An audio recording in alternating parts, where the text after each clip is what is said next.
Evening student, आज हम लोग क्लास 12 चैप्टर नंबर 7 का लास्ट लेक्चर है। आज ट्रांसफार्मर हम लोग पढ़ रहे हैं ना।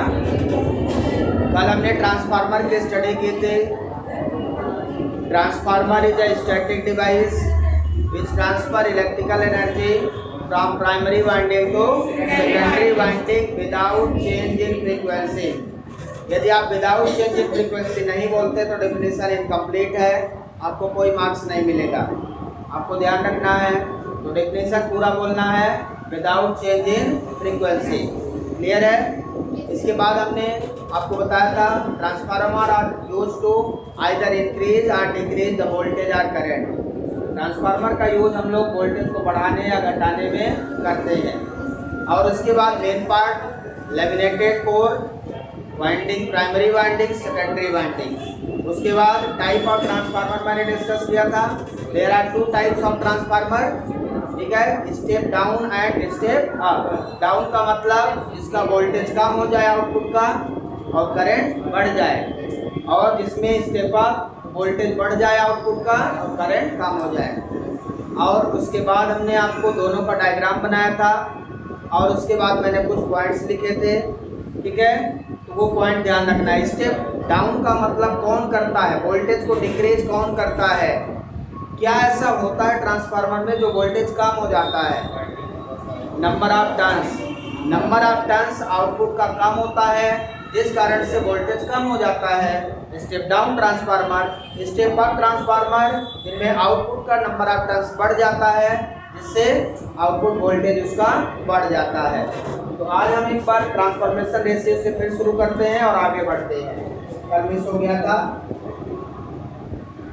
ट्रांसफॉर्मेशन रेशियो हेडिंग लगाएंगे। यदि आपने कल लिखा है तो इसी के आगे लिखेंगे, जहाँ से सुना हो वहाँ से लिखना स्टार्ट कर दीजिएगा। ट्रांसफॉर्मेशन रेशियो क्या होता है, नाम से ही समझ में आता है। It is the ratio. Transformation मतलब टर्न रेशियो होता है। ट्रांसफॉर्मेशन रेशियो, इसी को आर टर्न रेशियो भी बोल सकते हैं आप। Turn ratio. टर्न रेशियो का मतलब it is the ratio output turn, it is the ratio of secondary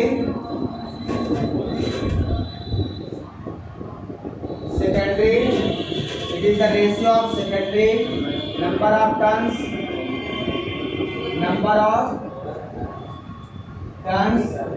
to the primary number of turns। दो नंबर में लिखने के लिए आता है ये। Define the transformation ratio of the transformer, 2 number में आता है। याद रखेंगे, बहुत सिंपल है। सेकेंडरी नंबर ऑफ टर्न्स का और प्राइमरी नंबर ऑफ टर्न्स का रेशियो ट्रांसफॉर्मेशन रेशियो कहलाता है। यदि हम इसको लिखना चाहें तो NS secondary number of turns to the primary NP equal to transformation ratio. Transformation ratio को हम K से या स्मॉल r से डिनोट करते हैं। NS upon NP equal to K, ये हमारा फार्मूला हो गया।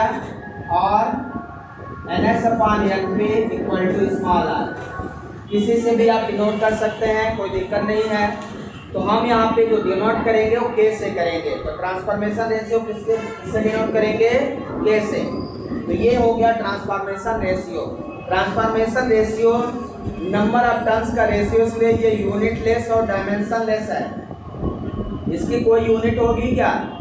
क्योंकि ये सेकेंडरी और प्राइमरी नंबर ऑफ टर्न्स का रेशियो है, तो इसकी कोई यूनिट नहीं होगी, ये यूनिट लेस होगा। क्लियर है। यदि हम फॉर स्टेप डाउन के लिए बात करें, स्टेप डाउन ट्रांसफार्मर, बताइए स्टेप डाउन ट्रांसफार्मर में हम क्या लिख सकते हैं? स्टेप डाउन ट्रांसफार्मर में नंबर ऑफ जो टर्न्स होता है वो प्राइमरी ज्यादा होता है कि सेकेंडरी का? प्राइमरी का number of turns greater than secondary. या हम इसको लिख सकते हैं NS less than NP।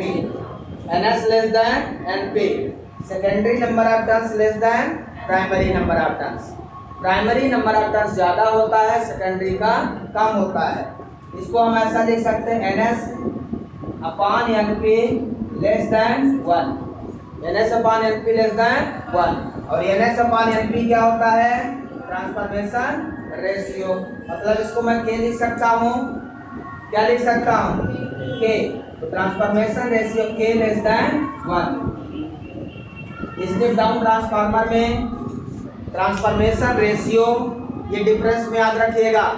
Step down transformer और स्टेप अप ट्रांसफार्मर में डिफरेंस लिखने के लिए आता है, तो इसको ध्यान रखना है। K लेस देन 1 हो जाएगा।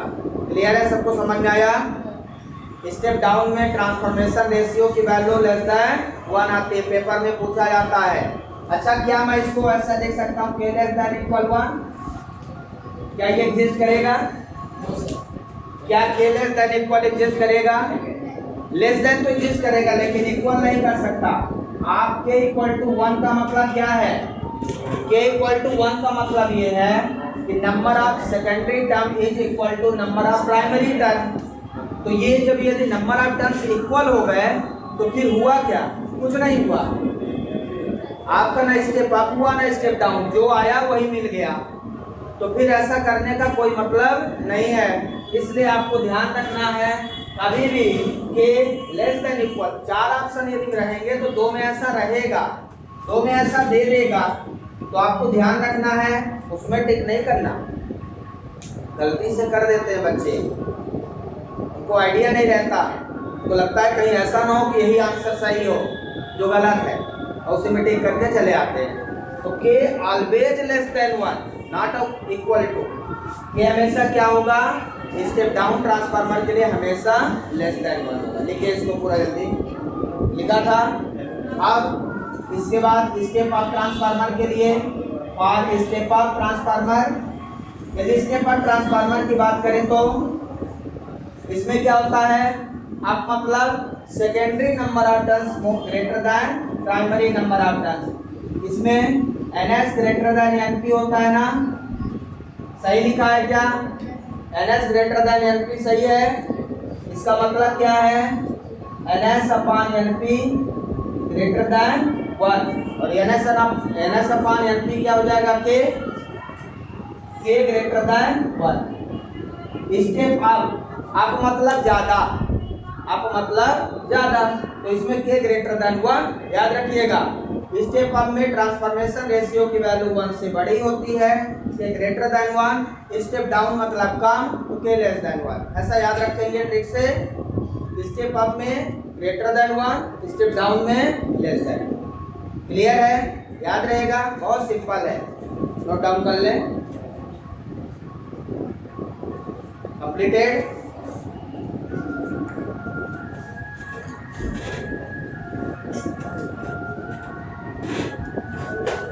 इसके बाद वर्किंग।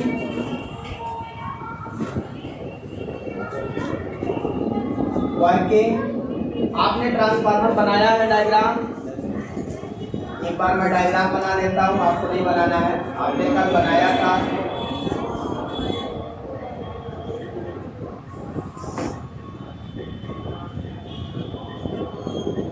कौन सा बना दो?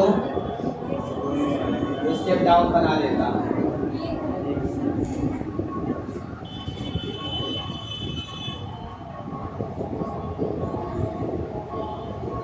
कैसी है? इधर लोड है,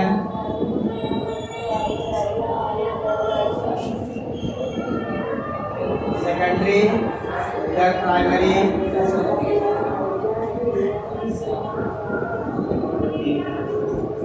यहाँ number of primary, number of secondary, primary, secondary.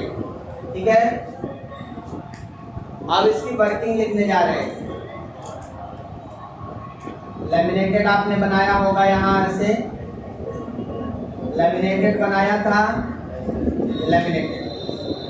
Working of transformer क्या है? वर्किंग ऑफ ट्रांसफार्मर लिखने के लिए आएगा, वर्किंग ऑफ ट्रांसफार्मर। तो क्या है यहाँ पे? When alternating input voltage applied, alternating input voltage तो लिखेंगे when alternating voltage, alternating input voltage applied to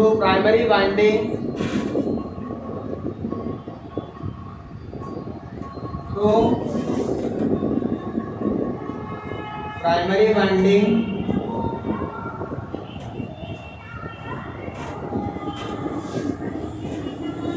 the primary current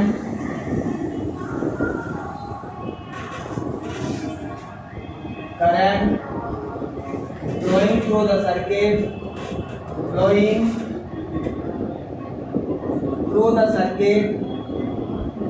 to the primary circuit,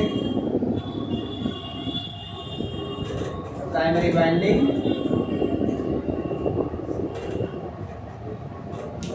जैसे ही वोल्टेज अप्लाई करते हैं तो प्राइमरी वाइंडिंग से अल्टरनेटिंग करंट फ्लो होने लगती है। अब इस अल्टरनेटिंग करंट के कारण क्या होगा मैग्नेटिक फ्लक्स लिंक होने लगेगा सेकेंडरी वाइंडिंग में। तो जैसे ही इसमें करंट फ्लो होगी, अब देखिए प्राइमरी वाइंडिंग और सेकेंडरी वाइंडिंग में कोई फिजिकल कनेक्शन नहीं है। प्राइमरी वाइंडिंग और सेकेंडरी वाइंडिंग में कोई फिजिकल कनेक्शन नहीं है। प्राइमरी वाइंडिंग और सेकेंडरी वाइंडिंग में वायर को बांध दिया आपने। प्राइमरी वाइंडिंग यदि यहाँ है तो सेकेंडरी यहाँ है ना। तो अब होगा क्या, जैसे ही प्राइमरी वाइंडिंग में करंट फ्लो होगी वैसे ही इसके कारण मैग्नेटिक फ्लक्स इंड्यूस होगा। मैग्नेटिक फ्लक्स प्राइमरी वाइंडिंग का सेकेंडरी वाइंडिंग में इंड्यूस डेवलप हो जाएगा। यही तो म्यूचुअल इंडक्शन है। प्राइमरी कॉइल में करंट फ्लो करते हैं तो सेकेंडरी में मैग्नेटिक फ्लक्स लिंक हो जाता है। That is the principle of mutual induction. ठीक है ना। तो primary current flowing through the, क्या लिख दिया आपने, the primary current flowing through the primary winding. ठीक है। Then the magnetic flux,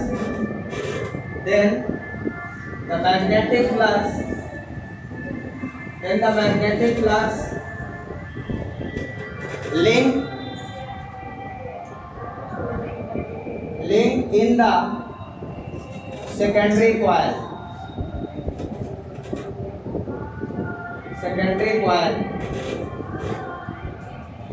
link in the secondary coil। तो जैसे ही इसमें करंट फ्लो करेंगे मैग्नेटिक फ्लक्स सेकेंडरी कॉइल में लिंक हो जाएगा और फ्लक्स चेंजेस कंटिन्यूअसली। क्योंकि अल्टरनेटिंग देते हो आप क्या देते हो, अल्टरनेटिंग का मतलब प्लस और माइनस। जब आप प्लस माइनस देते हो तो फ्लक्स इसमें कंटिन्यू अपना साइकिल बदलता रहता है। तो कंटिन्यू फ्लक्स क्या होता है, चेंज होता रहता है। सेकेंडरी कॉइल में फ्लक्स आपका कंटिन्यू चेंज होता रहता है। क्या लिख दिया, in the magnetic flux link in the secondary coil. Magnetic flux secondary coil में क्या होगा, लिंक हो जाएगा। अब इसके कारण क्या होगा, the magnetic flux changes continuously in the secondary coil. लिखेंगे the magnetic flux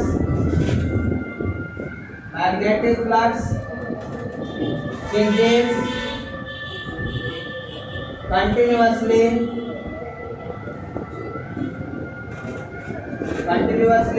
in the secondary coil due to change of magnetic flux।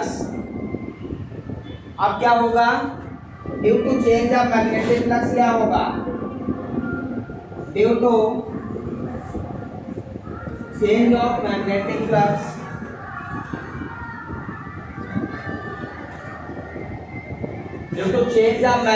flux induced EMF developed in the secondary coil। Induced EMF developed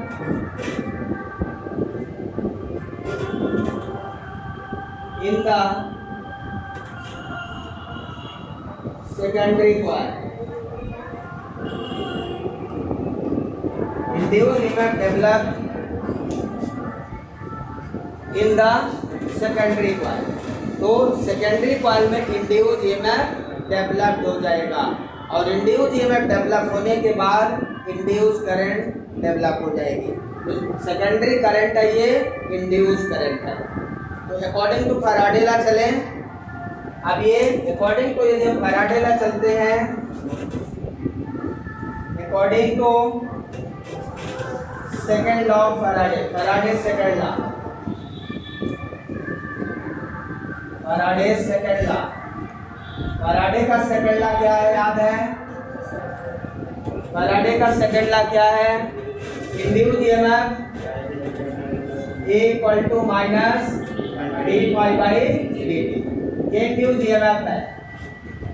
अब हमें primary और secondary का लिखना है। जैसे ही current इसमें develop हो गए तो सेल्फ इंड्यूस ईएमएफ प्रोड्यूस होगा, जिसके कारण सेल्फ इंडक्टेंस होता है और इसमें म्यूचुअल इंडक्टेंस होता है। तो अपन को म्यूचुअल इंडक्टेंस से मतलब है, लेकिन सेल्फ में मतलब प्राइमरी में इंड्यूस ईएमएफ और सेकेंडरी में इंड्यूस ईएमएफ आपको लिखना है। तो इंड्यूस ईएमएफ यहाँ पे हम लोग लिखेंगे induce EMF in primary winding,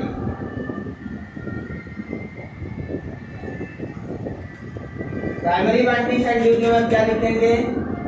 EP. इसमें नंबर ऑफ टर्न्स में लिखना आपको है ना, इसमें नंबर ऑफ टर्न्स में लिखना है। नंबर ऑफ टर्न्स के लिए n लिखा था, 1 टर्न के लिए d∅dt था। यदि n नंबर ऑफ टर्न्स है तो n d∅dt फार्मूला हो जाता है। क्या हो जाता है? n d∅dt। Ep equal to क्या फार्मूला हो जाएगा? Minus np d∅ dt। इसको हम इक्वेशन फर्स्ट मान लें। Ep इक्वल टू क्या लिख दिया?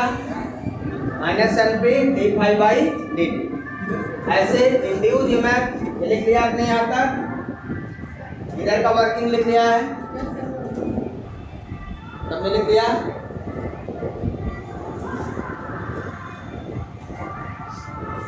कंप्लीटेड।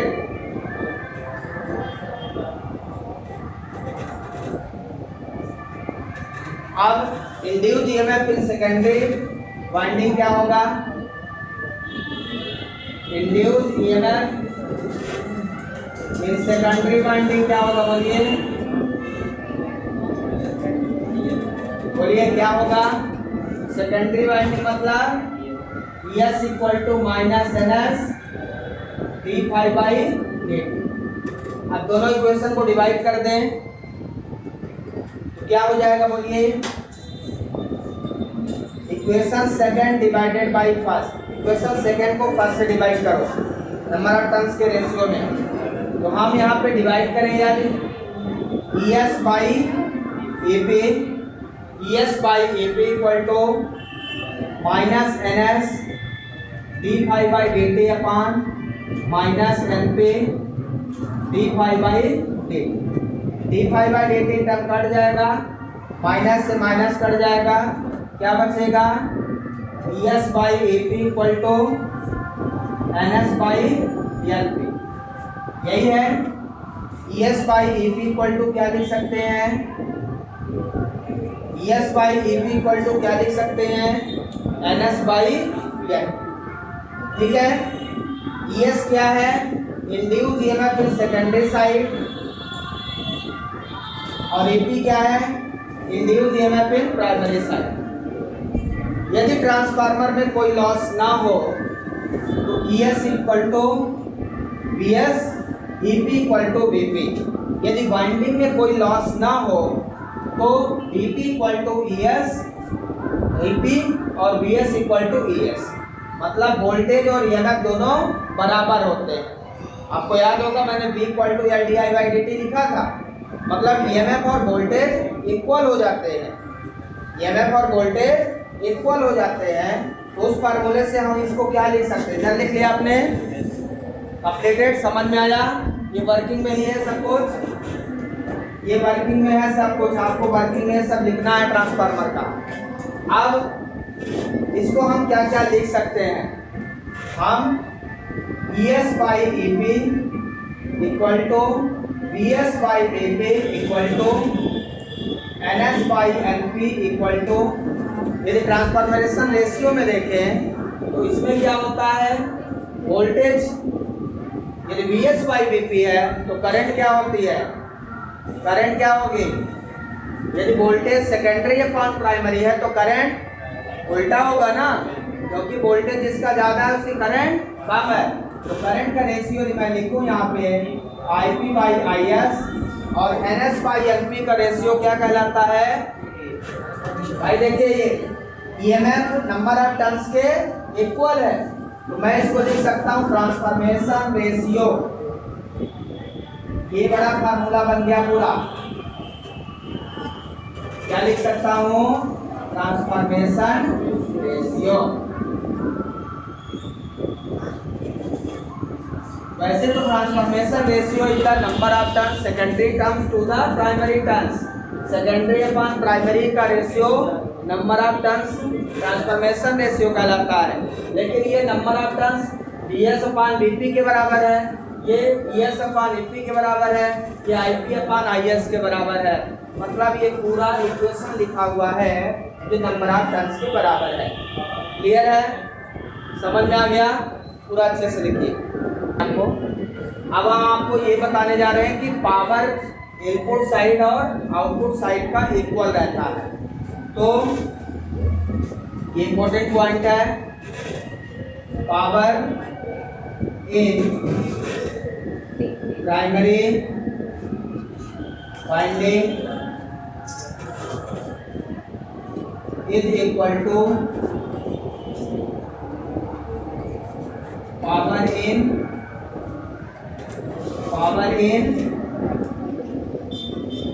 Secondary winding. हमारा क्वेश्चन ये है कि voltage inversely proportional to current कैसे, voltage inversely proportional to current कैसे होगा, आपने यहाँ पे लिख दिया है VS अपॉन VP है तो IP अपॉन IS लिखा है, क्यों, क्वेश्चन समझ रहे हैं, क्वेश्चन समझ रहे कि नहीं, क्वेश्चन समझ रहे तो आंसर समझ में आएगा, अदरवाइज कुछ नहीं समझ में आएगा, डाल लोगे बस। तो प्राइमरी साइड का पावर मैं क्या लिख दूं, PP और सेकेंडरी साइड का PS। तो primary side power in primary side equal to power in secondary side, power in primary side equal to power in secondary side. Power equal to होता है VI, बड़ा है फार्मूला, तो voltage primary side क्या VP, current कितना है IP, तो इधर लिख सकता हूँ VP IP equal to VS IS, लिख सकता हूँ क्या, VP IP equal to VS IS। यहाँ VS अपॉन IS निकाल, VS अपॉन VP निकालिए, VS अपॉन VP, VP को डिवाइड किया तो इधर IS को डिवाइड कर दो, क्या मिलेगा, IP अपॉन, मिला क्या, VS upon VP is equal to IP upon IS, मिल गया क्या, VS upon VP equal to IP upon IS। तब संभव है जब इनपुट साइड का पावर आउटपुट साइड के पावर के इक्वल हो, और ट्रांसफार्मर में ऐसा होता है, जितना पावर इनपुट में होता है उतना ही आउटपुट में। क्यों ऐसा होता है, क्योंकि वोल्टेज यदि बढ़ता है तो करंट घटती है, इनपुट का वोल्टेज कम है तो करंट ज़्यादा है, आउटपुट का वोल्टेज जैसे स्टेप डाउन है तो आउटपुट का वोल्टेज कम तो करंट ज़्यादा, इसलिए पावर क्या रहता है, कांस्टेंट रहता है। पावर का फार्मूला ये है VP/IP, यदि वोल्टेज बढ़ा तो करंट घटा, इधर वोल्टेज घटा तो करंट बढ़ा, कांस्टेंट रहेगा ना, क्या रहेगा, कांस्टेंट रहेगा। इसका मतलब एक बढ़ता है तो दूसरा घटता है, इसलिए ओवरऑल पावर कांस्टेंट रहता है। क्लियर है, ये रिलेशन समझ में आ गया, तो मैंने यहाँ डायरेक्ट लिख दिया था, नोट डाउन कर ले जल्दी से, आगे बढ़ो। इसके बाद हेडिंग लगाएंगे एफिशिएंसी और ट्रांसफार्मर, एफिशिएंसी हेडिंग लगाएंगे एफिशिएंसी, एफिशिएंसी ट्रांसफार्मर की एफिशिएंसी क्या होती है ये पढ़ना है आपको। ट्रांसफार्मर की एफिशिएंसी क्या होती है, आउटपुट और इनपुट का रेशियो होता है, it is the ratio of output power, it is the ratio of output power to the input power, output power to the input power. जैसे ट्रांसफॉर्मेशन रेशियो है सिंपल, सेकेंडरी अपॉन प्राइमरी का ratio, इसी तरह ये भी output power मतलब secondary upon primary input power का ratio ही है। It is denoted bye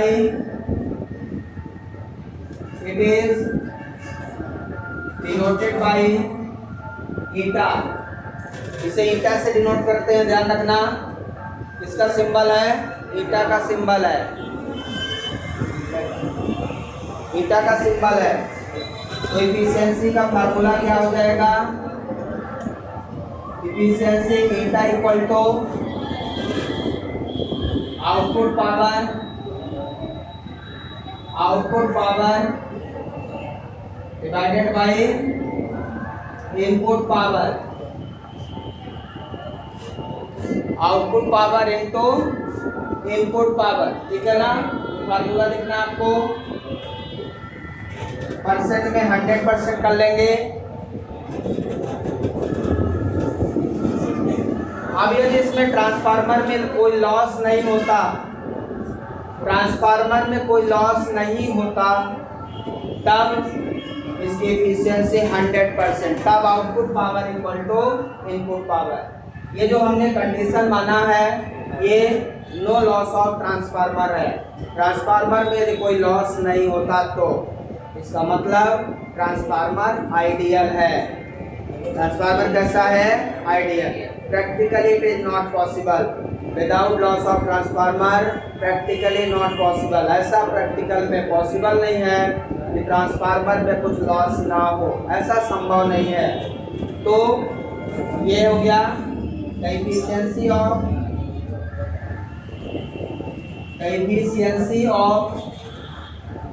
ideal transformer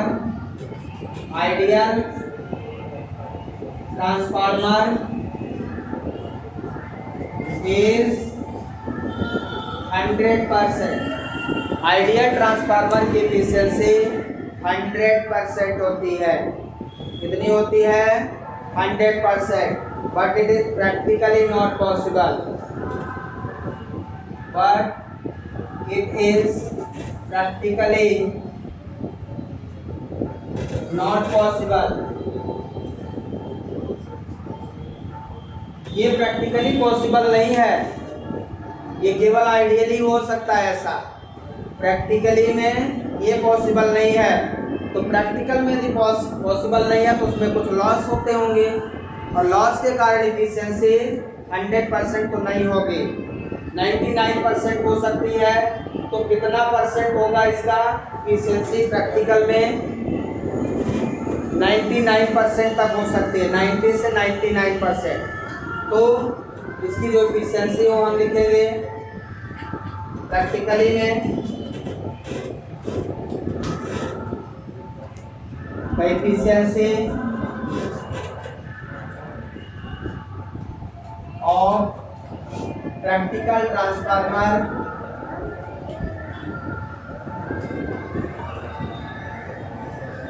is 90% to 99%। 90% से लेकर 99% तक का एफिशिएंसी होता है, लेकिन 100% तभी पॉसिबल है जब कोई लॉस ना हो एनर्जी में, ऐसा संभव नहीं है। ठीक है, लिख लिया।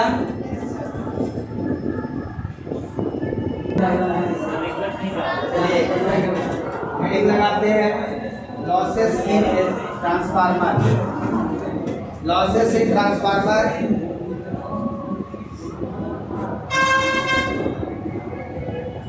एनर्जी लॉस इन ट्रांसफार्मर,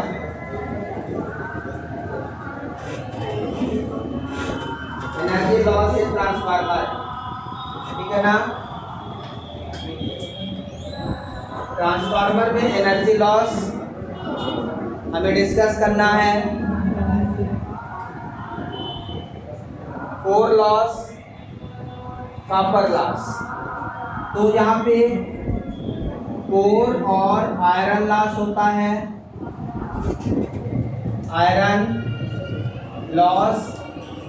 दूसरा होता है कॉपर लॉस, ठीक है ना। तो पहले कोर लॉस डिस्कस कर लें। कोर लॉस होता कहाँ पे है, ध्यान से देखिए। ये जो ट्रांसफार्मर बनाया जाता है ना, इसमें ये जो कोर होती है, कोर किसकी बनी होती है, आयरन की। उसको सॉफ्ट आयरन कहते हैं, सॉफ्ट आयरन की। ट्रांसफार्मर में जो कोर बनती हैं सॉफ्ट आयरन की बनती हैं, लैमिनेटेड कोर भी सॉफ्ट आयरन की बनती है। अब ये लॉस हमेशा कोर ऑफ ट्रांसफार्मर पे अकर होगा, इस पे कोर ऑफ ट्रांसफार्मर, इसीलिए इसको कोर लॉस भी कहते हैं। कोर और आयरन लॉस। कोर और आयरन लॉस का मतलब ये है कि लॉसेस अगर in the core of transformer is called core और आयरन लॉस, ठीक है। तो कोर और इस पे जो कोर बना है, कोर किसका बना है, आयरन। उसमें जैसे ही करंट फ्लो होती है तो मैग्नेटिक फ्लक्स लिंक होता है, और जब मैग्नेटिक फ्लक्स लिंक होता है तो यहाँ पे कुछ ना कुछ एनर्जी में लॉस होता है। कोर के थ्रू कुछ ना कुछ एनर्जी में लॉस होता है। जैसे करंट को बहुत दूर तक ले जाएं तो कुछ ना कुछ करंट हमारी रिड्यूस होती है, तो उसे हम क्या बोलते थे, बहुत कुछ ना कुछ लॉस हो गया। उसी तरह इसमें भी कुछ ना कुछ लॉस होगा, कोर में लॉस होगा और वाइंडिंग में लॉस होगा। कोर में जो लॉस होता है उसको कोर और आयरन लॉस कहते हैं, जो वाइंडिंग में लॉस होता है उसको हम कॉपर लॉस कहते हैं। कॉपर लॉस वाइंडिंग में होता है। तो इसमें लिखेंगे लॉसेस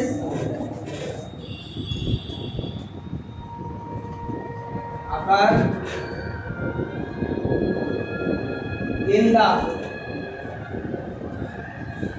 कोर ऑफ ट्रांसफार्मर,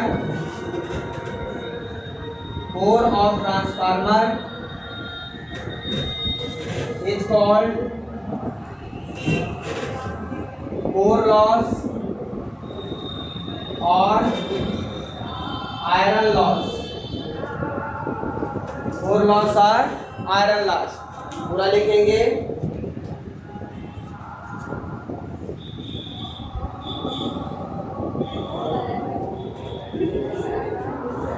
क्या इट इज, इसको रिड्यूस कैसे करते हैं, it is reduce by laminated plate using plated road. Reduce by, it is reduced by plated road. Plated road से इसको रिड्यूस करते हैं,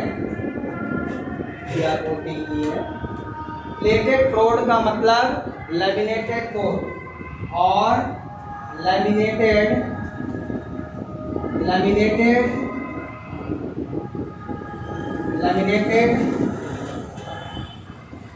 कोर, ठीक है ना, लैमिनेटेड कोर। तो कोर को लैमिनेटेड बनाते हैं। इसमें एडी करंट लॉस भी होता है, दो टाइप का होता है ये, इट इज टू टाइप, ये दो प्रकार का होता है। पहला है एडी करंट,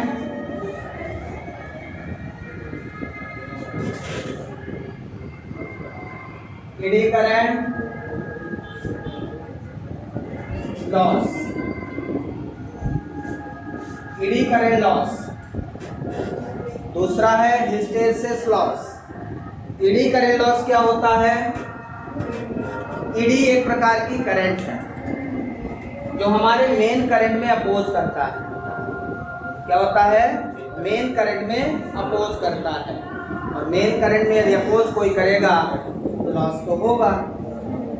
ठीक है, तो यहाँ पे eddy current loss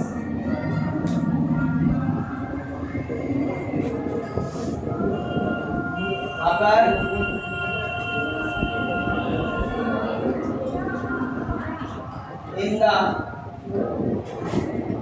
in the core of transformer which decrease the main current, decrease the main current, which decrease the main current।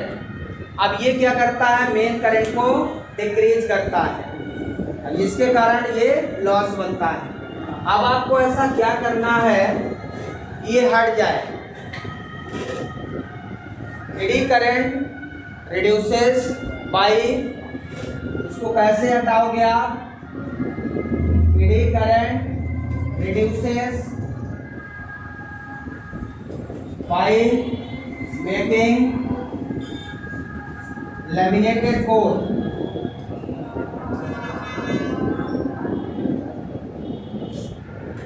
Core को लैमिनेटेड बना के इसको हम रिड्यूस कर सकते हैं। कोर को क्या करते हैं, लैमिनेटेड बनाते हैं, और लैमिनेटेड कोर बनाकर इसको हम रिड्यूस करते हैं। समझ में आया? जैसे हम ट्रांसफार्मर बनाते हैं, होता क्या है, मान लीजिए हमने ऐसा बनाया, ये बनाया हमने, ठीक है। अब यहाँ पे हमने लैमिनेटेड नहीं किया, तो इसकी एरिया, यहाँ पे एरिया बहुत ज़्यादा है।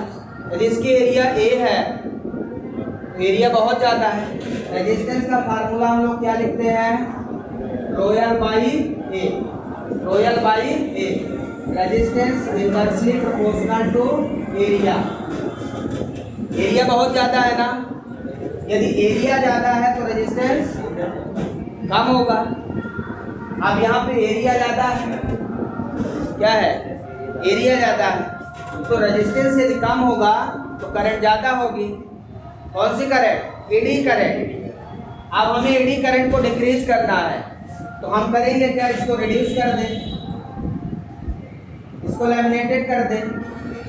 इस एरिया को हमने कई पार्ट में, कई स्लॉट में डिवाइड कर दिया। जो एरिया पहले ए थी, अब उसकी एरिया क्या हो गई, अब इसकी एरिया बताइए।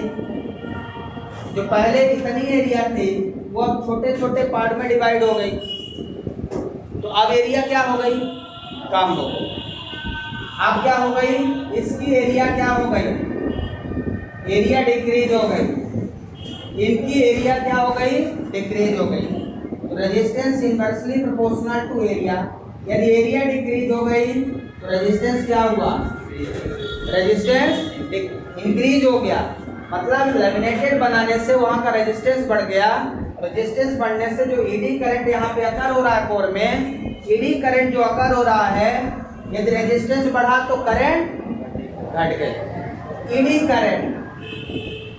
करंट क्या हो गई, ईडी करंट क्या हो गई, आई ईडी करंट है, ये क्या हो गई, डिक्रीज हो। ईडी करंट क्या हो गई, रेजिस्टेंस बढ़ा तो ईडी करंट क्या हो गई, ऐसा लिख सकते हैं, resistance increases, eddy current decreases. तो देखिए, why we made laminated core? Laminated core made in the transformer because it reduces eddy current loss.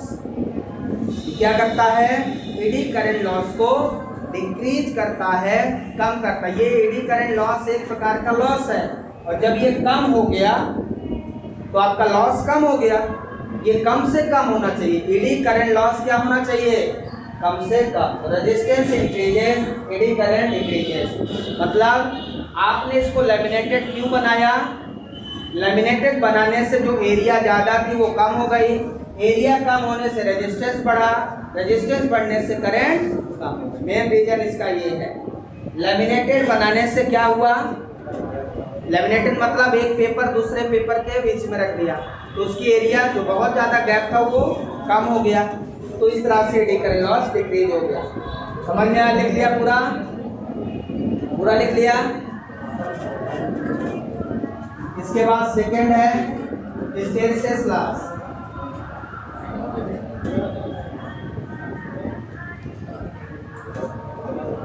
Hysteresis loss, hysteresis loss जो होता है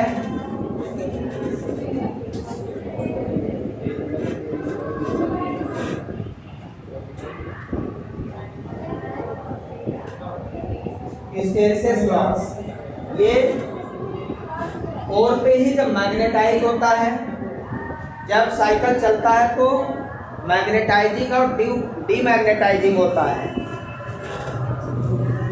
इसको लिखेंगे hysteresis loss occur due to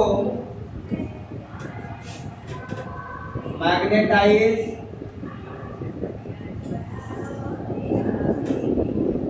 और demagnetising.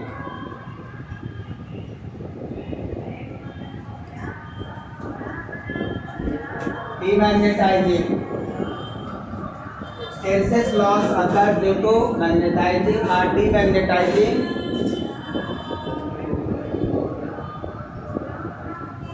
Of magnetic field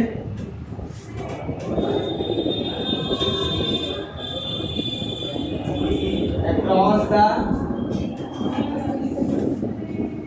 core of transformer। पूरा transformer के cross magnetising और demagnetising. Magnetising का मतलब जैसे पॉजिटिव दिया आपने, पॉजिटिव साइकिल आपने दिया ना यहाँ पे, तो मैग्नेटाइज हो जाएगा, और रिवर्स नेगेटिव दिया तो मैग्नेटाइज डीमैग्नेटाइज ये कंटिन्यूअस चलता रहेगा, क्योंकि मैग्नेटिक फ्लक्स लिंक होता रहेगा, तो ये प्लस माइनस चलता रहेगा, तो ये मैग्नेटाइज डीमैग्नेटाइज होता रहेगा। उसके कारण कुछ लॉस होगा फ्लक्स में, मैग्नेटिक फ्लक्स जो यहाँ से यहाँ पहुँचना चाहिए कुछ लॉस हो जाएगा, जिसके कारण हमारा लॉस आएगा, उसे हम हिस्टेरिसिस लॉस कहते हैं। बस एक और, तो मेन हमारा आयरन और कोर लॉस था, दूसरा कॉपर लॉस है। तो आयरन लॉस में दो है, एडी करंट लॉस और हिस्टेरिसिस लॉस। सेकंड नंबर हमारा है कॉपर लॉस। एक मिनट और, copper loss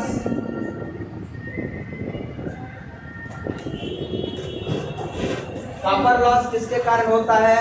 due two winding और ट्रांसफार्मर। जैसे ही करंट वाइंडिंग से फ्लो होती है तो वाइंडिंग हीट होती है, गर्म होती है, टेम्परेचर बढ़ता है करंट फ्लो होने से, और हीट के कारण उसमें लॉस होता है, वो लॉस को हम कॉपर लॉस कहते हैं। तो copper loss occur due to the winding of due to winding of transformer।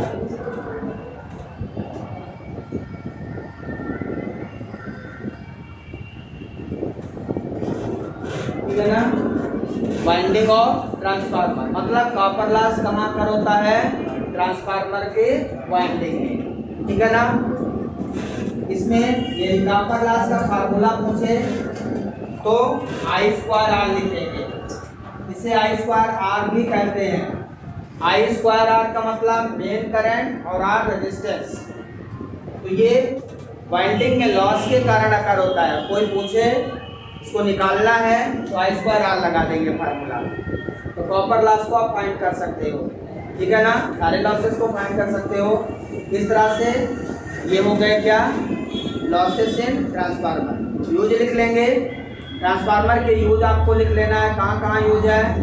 TV में है, रेडियो में है, और हर जगह, फैक्ट्री में है, बहुत सारी जगह है। ट्रांसफार्मर के यूज आप अपने से लिख लेंगे, ठीक है। Thank you, have a nice day.